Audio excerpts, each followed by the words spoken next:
Albufera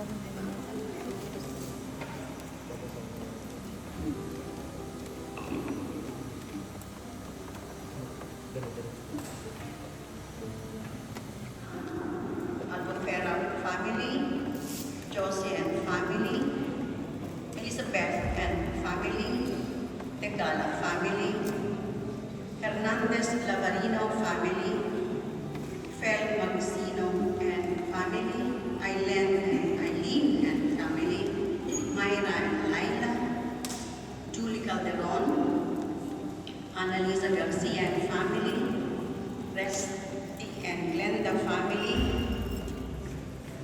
for Christine and JP for the coming birth of their child. Para po sa espesyal na intensyon ni Jacqueline Lagaang and family, Levin Torres and family, Brother Mateo and Jonah Tigala, Lavarino Hernandez and family, Bambi Padeño and family, Nenette Apura and family, Solis family, and Annalisa Garcia and family. Isama rin po natin sa ating panalangin ng mga kaluluwa. Okay? Para po kay Edna, Lourdes, Felisa, Luisa, Rostando, Jose Nelson, Norma, Composta, Damian, Apolonia, Ambrosio, Felipe, Maria Baby Angelo, Macario, Severina, Pedro Albufera, Aurea, Ines, Ignacio, Lauretta, Virgilio, Marilyn, Lucas,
at sumayo rin. Mga kapatid, ito pinapalala sa atin na tinatawag tayo ng Panginoon Yesus na sumunod sa Kanya. Sa mga pagkakataon, ibang bagay, ibang tao, ibang konsepto ang sinunod natin sa buhay. Humingi tayo sa Diyos ng Kanyang awa at kapatawaran.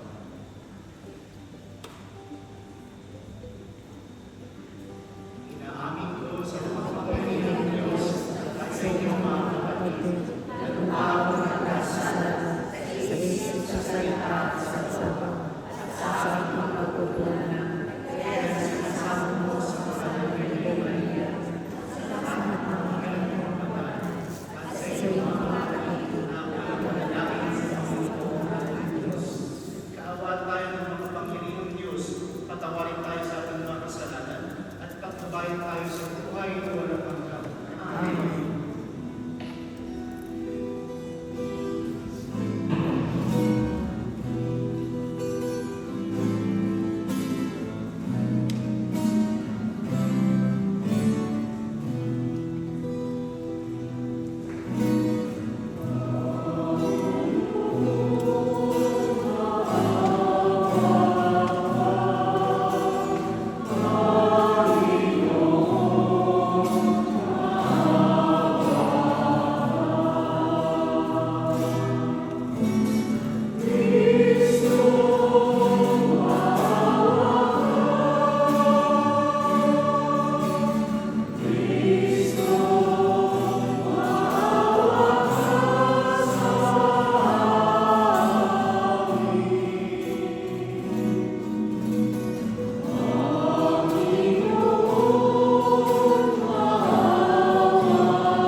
liwanag mong kaloob.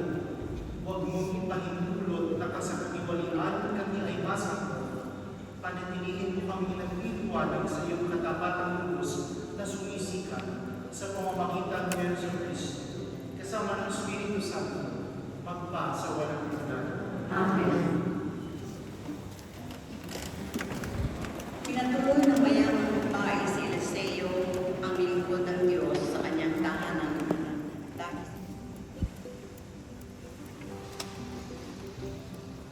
Pagbasa mula sa ikalawang aklat ng mga hari. Minsan, si Eliseo ay nagpunta sa Sunem. May isang mayamang babae roon at siya ay inanyayahan na kumain sa kanila. Mula noon, doon siya kumakain tuwing pupunta sa lugar na iyon. Sinabi ng babae sa kanyang asawa, "Natitiyak kong lingkod ng Diyos ang taong ito. Bakit hindi natin siya magawa ng isang silid para matuluyan niya tuwing pupunta rito? Bigyan natin siya ng higaan, mesa, upuan at ilaw." Nang magbalik si Eliseo doon, siya ay nagpahinga sa silid na inihanda sa kanya. Pagkaalis ng babae, tinanong ni Eliseo si Giese, "Ano kaya ang maitutulong natin sa kanya?" Sumagot si Giese, "Wala po siyang anak at matanda na ang asawa." "Tawagin mo ulit," utos ni Eliseo. Nagbalik ang babae at tumayo sa may pintuan. Sinabi sa kanya ni Eliseo, "1 taon mula ngayon, ikaw ay magkakaanak." Ang salita ng Diyos. Salamat sa Diyos.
Nailimin tayo kasama ni Kristo sa pamamagitan ng binyag. Kasama niya, tayo mabubuhay sa isang bagong pamumuhay.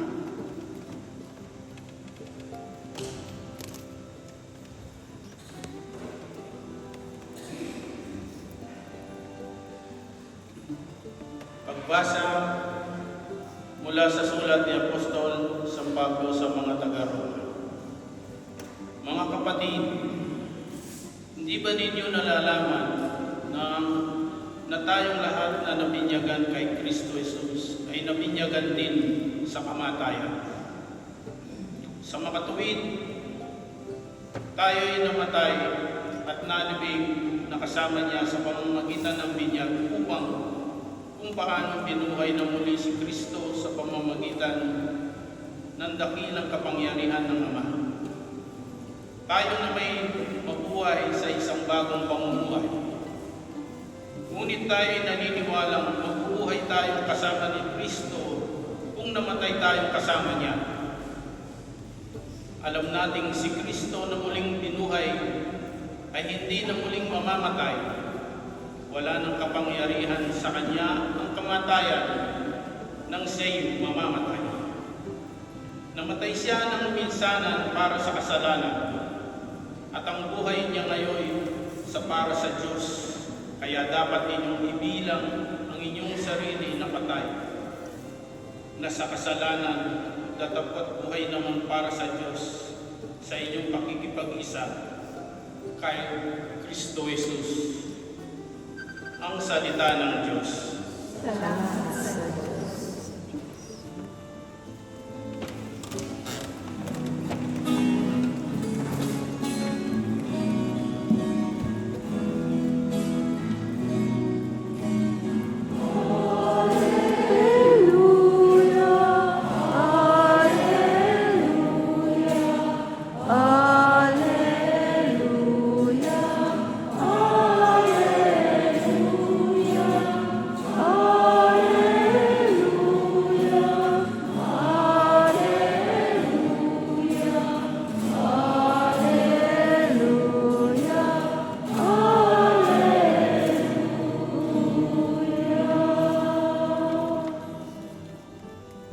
Ikaw, Kristo, ang umirang upang kami maging bayan ng pari at haring banal.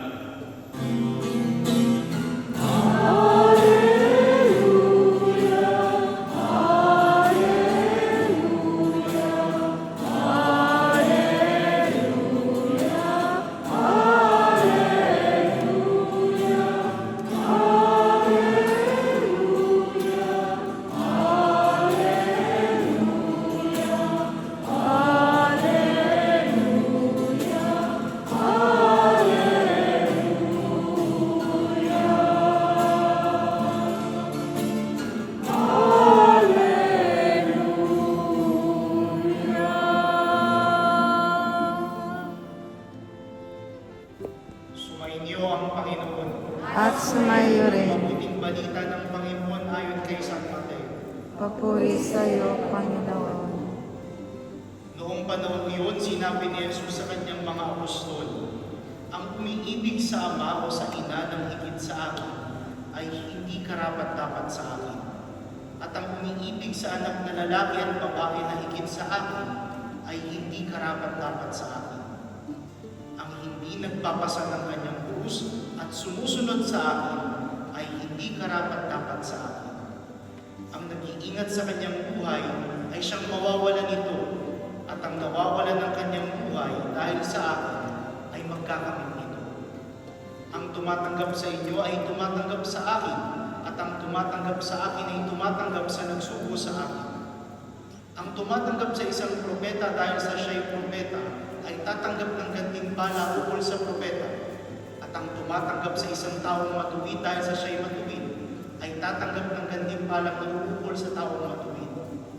At sino mang magbigay ng kahit isang basong tubig na malamig sa isa sa maliliit na ito dahil sa itong alagad ko, tinitiyak ko sa inyong tatanggap siya ng gantimpala. Mga kapatid, ang mabuting balita ng Panginoon. Pinupuri ka namin, Panginoong Hesus Kristo. Manang po sa ating lahat. na hapon sa ating lahat. Nakikita ko sa inyong mga mukha na pagod na kayo. At gusto nyo na agad tapusin ko ang homily kasi Father mainit. Hindi po natin tatapusin agad ang homily. Ngayon po ay ika-13 linggo sa karaniwang panahon at pinapaalala sa atin ang mga pagbasa ng misang ito na tayong lahat ay tinatawag na sumunod kay Kristo. Itong linggo pong ito, nung nakaraang linggo, meron akong social media account sa Threads. Nagulat ako isang araw pag-check ko, may mga nagfa-follow na sa akin na mga taga-The Living Tabernacle. Uy, may followers na. Kayo ba? Sino ang mga sinusunod ninyo? Sino ba ang mga pina-follow ninyo sa social media? Karamihan sa inyo ang pina-follow sa social media, mga artista, di ba? At kung sino yung pina-follow, ginagaya. Anong suot na damit ngayon ng artistang finalo ko? Bibiling ko rin yun. Pupunta rin ako sa bangkarela at maghahanap ako ng suot niya, di ba? Yung iba naman sa atin, bato-bato sa langit ng tamaan, umuwing may bukol. Politiko ang sinusunod pinafalo, mga YouTube videos. Kaya, anong nagiging ugali? Yung sinusundan nila. Yung pinafalo mo, ginagaya mo. Diba? Tayong mga Kristiyano, sino ba ang sinusunod natin? Who are we following as Christians? Nung tayo binyagan, sumagot ang mga ninong at ninang natin na tayo ay susunod kay Kristo. Kaya kung sumusunod kayo kay Kristo ngayon, sisihin niyo muna yung mga ninong at ninang niyo. Dahil sa inyo, ako ay naging Kristiyano. Kasi sila ang sumagot, di ba? Pati yung mga magulang ninyo. Pero nung kayo ay kumpilan, kayo na mismo ang sumagot na kayo ay magiging Kristiyano at tagasunod ni Kristo. Kaya kayong lahat, mga followers ni Jesus. Tama? Tama ba? Followers ba kayo ni Jesus? Yes.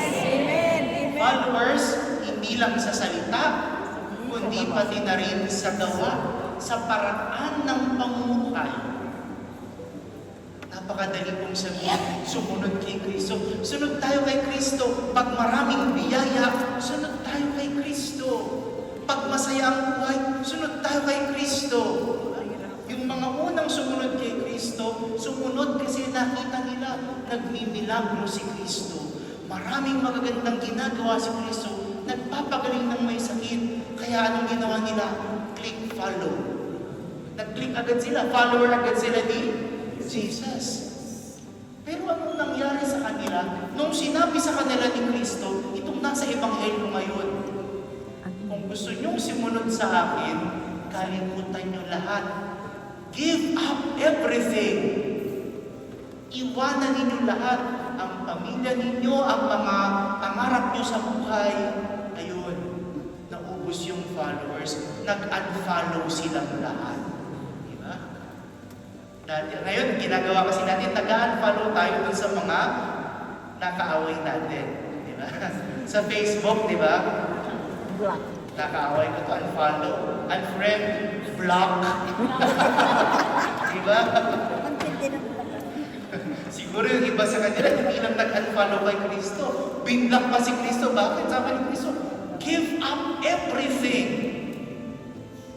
It includes sin. If you want to follow me, give up sin. I-give up mo yung bagay na alam mong mali, pero patuloy at paulit-ulit mong ginagawa. Hirap naman palang sumunod kay Kristo. Sabi ng kanta, ang buhay ng Kristiyano ay masayang tunay, di ba? Bakit kailangan may give up? Bakit kailangan may iwan? Bakit kailangan may talikuran? We say no to something because we say yes to a bigger reality. We turn back our back to sin because we say yes to Jesus. Kaya mo tinalikuran, kaya mo tinatalikuran ang iyong kasalanan, ang iyong pagkakasala, kasi mas mahal mo si Jesus kesa sa iyong mga kasalanan. Diba? Dapat ganun. Kaya ako nag-no doon sa mali kong ginagawa kasi mas mahal ko si Jesus. At hindi lang yun, narinig natin yung sinabi ni Cristo. Ito yung mabigat kung bakit konti lang ang followers talaga ni Jesus. Yung tunay na followers, yung tunay na sumusunod kay Jesus. Ano ang sabi ni Jesus? Pasanin mo ang krus. Kasi sabi niya, kung hindi mo pinapasan ang krus at di ka sumusunod sa akin, hindi ka karapat-dapat sa akin. Kung gusto niyo maging tunay na Kristiyano, pasanin ninyo ang inyong krus.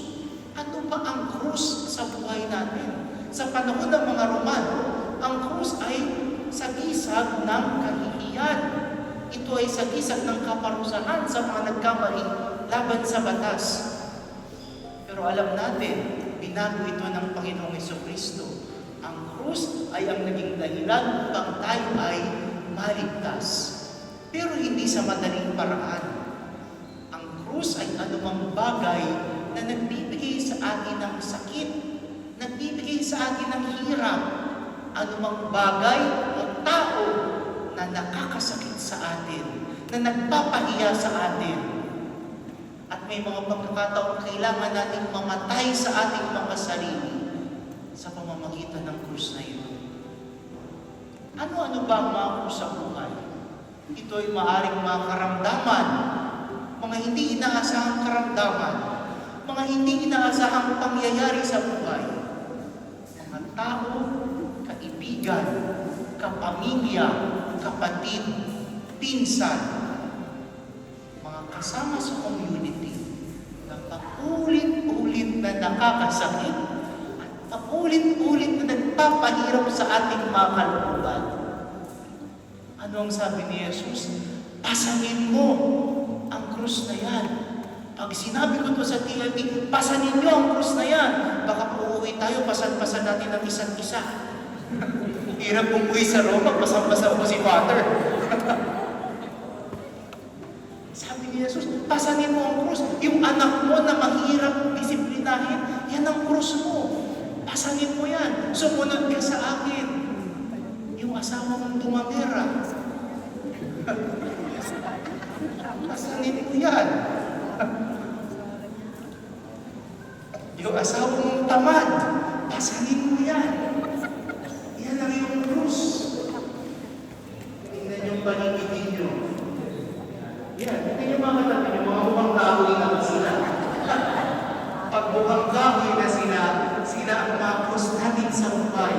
Kailangan natin silang pasanin. Yakapin. Bakit? Sa pamamagitan ng krus na ito, tayo ay napapabanal. Isipin nyo yung asawa mo na bumanga ng bumanga, di ba? Pag-uwi mo pa lang, may konti kang maling ginawa. Harap-harap ka light eh. Yan ang magpapabanal sa'yo. Bakit? Natututo kang magtimpid. Sinasabi mo sa sarili mo, Lord, ako timpid. Diba? Napapabanal ka. Bakit? Kasi yung krus na yun, ang nagpapabanal sa'yo, tinuturuan ka kung paano ka magpasensya. Anak mong makulit. Sino dito may mga anak ng makulit? Diba? Ayan. Mga mahirap itama, mahirap suhituhin. Pag pinagalitan mo, magtatampo, hindi makikipag-usap sa'yo, ibabla ka sa Facebook. Krus mo yan. Anong gagawin natin sa krus? Itatapon? Hindi. Yayakapin. Kaya pagkatapos ng isang dito, gusto ko makitang nagyayakapan kayo. Sabi ni Father, yakapin, pasanin ang krus sa buhay. Pag may nakikita ko mag-asawa na nagyayakapan, sinasabi ko sa sarili ko, mahal na mahal nila ang krus nila sa buhay. Eh, hinahalikan ba? Talaga namang mahal na mahal.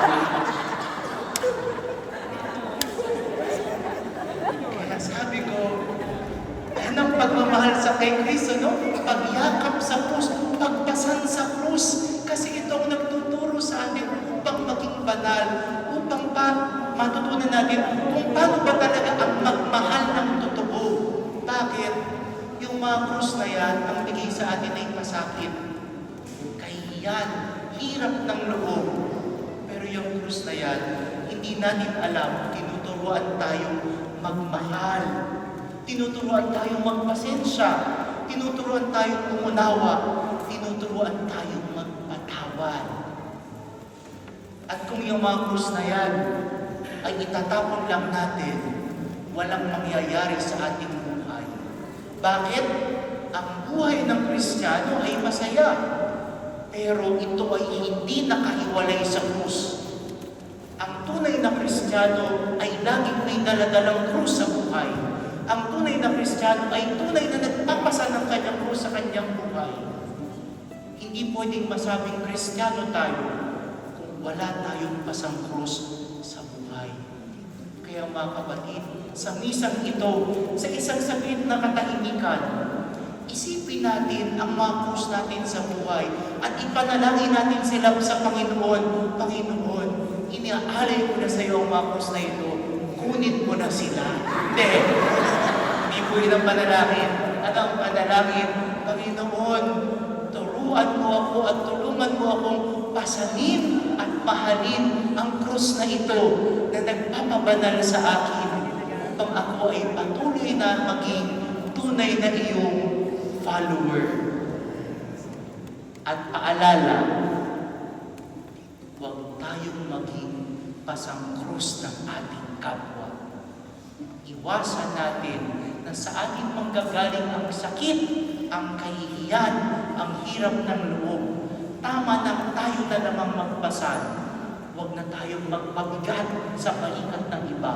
Huwag na tayong magdala ng hinanakit, galit, at ng bigat ng loob sa ating kapwa. Pasanin ang krus, ngunit huwag nang maging krus ng ating kapwa. Amen. Magsitayo tayong lahat at ipahayag natin ang ating pananampalataya. Sumasampalataya sa Diyos, Amang makapangyarihan. Magitan ng kanilang banal na pamumuhay at taus-pusong paglilingkod. Manalangin tayo. Aming mo ang aming panalangin. Makapaglingkod nawa ng tapat ang mga lider ng aming pamayanan. Huwag nawa nilang isipin ang pansariling interes upang magampanan nila ang kanilang tungkulin ng may malasakit. Manalangin tayo. Aming mo ang aming panalangin. Makasumpong nawa ng bagong pag-asa ang mga may sakit at mga kapatid naming may matinding pinagdaraanan sa pamamagitan ng mga taong patuloy na kumakalinga sa kanila. Manalangin tayo. Aming mo ang aming panalangin. Bigyang lakas mo nawa kami upang kami maging instrumento ng pag-ibig at kapayapaan ni Hesukristo laban sa puwersa ng mga makamundong pag-iisip at kamalayan. Manalangin tayo. Aming mo ang aming panalangin. Makasabit nawa sa buhay na walang hanggan ang mga kapatid naming yumao, patawarin mo sila sa kanilang mga kasalanan. Manalangin tayo. Aming mo ang aming panalangin. Sa ilang sandali ng katahimikan, ating ipanalangin ang iba pang mga pangangailangan ng ating pamayanan, pati na rin ang ating pansariling kahilingan.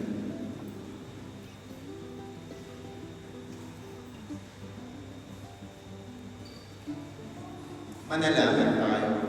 Aming mo ang aming panalangin. Ama naming banal, tunghayan mo kaming mga nagsusumamo sa iyo. Pagkalooban mo kami ng matibay na pananalig sa iyong banal na grasya na siyang aming lakas upang ipagpatuloy ang aming paglalakbay tungo sa iyo. Hinihiling namin ito sa pamamagitan ni Jesucristo, aming Panginoon. Amen. Amen. Ihain at pinagsaluhan upang kaming pinagbuklod mo sa pag-ibig mo kailanman ay magkaroon ng bungang lagi namin maiyakalan sa pamamagitan ni Jesucristo. Kasama ng Espiritu Santo, magpa sa walang hanggan. Amen.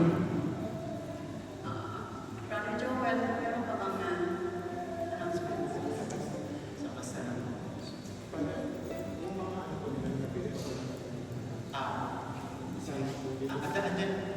Andyan ba lahat ng makinig years? Nasa sasakyan ko yun. Sa sasakyan na lang tayo, i-bless naman. Sa sasakyan.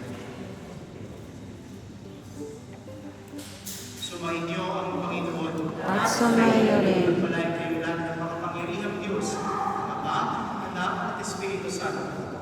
Amen. Sa ating pag-ibang, umayo kayo at pasanin ang krus sa araw-araw. Salamat sa Diyos.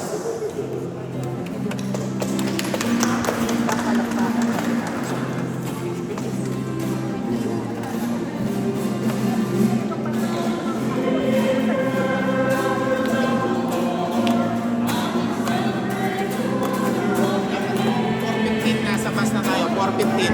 4:15 nasa bus.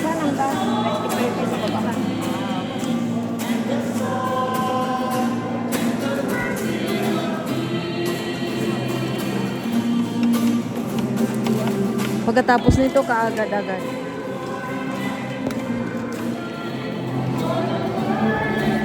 Kasi wala ako eh. Wala eh. Nagbibidyo lang ako wala eh. Kaya nasali ako dyan.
Thank you.